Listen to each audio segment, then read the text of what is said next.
Hello বন্ধুরা, কেমন আছো সবাই? আশা করি সকলে ভালো আছো, সুস্থ আছো। গল্পটা হলো শনিবারের। ঘুম থেকে উঠে হঠাৎ করেই প্ল্যান হলো চলো একটু দীঘা ঘুরে আসি।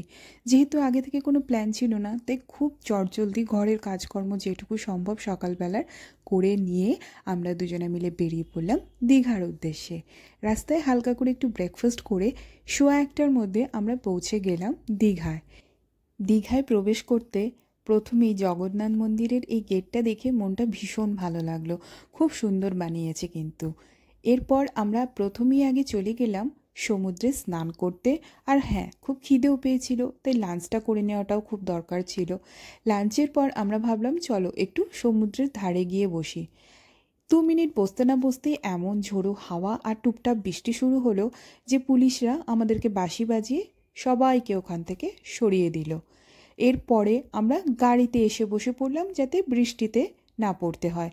কিন্তু কি আর হবে, জগন্নাথ মন্দিরের পার্কিংয়ে গিয়ে বেশ অনেকক্ষণ আমাদের অপেক্ষা করতে হলো বৃষ্টি থামার জন্য। বৃষ্টিটা যেই না একটু কমলো, আমরা দুজনে মিলে মন্দিরে ভেতরে প্রবেশ করলাম দর্শনের উদ্দেশ্যে।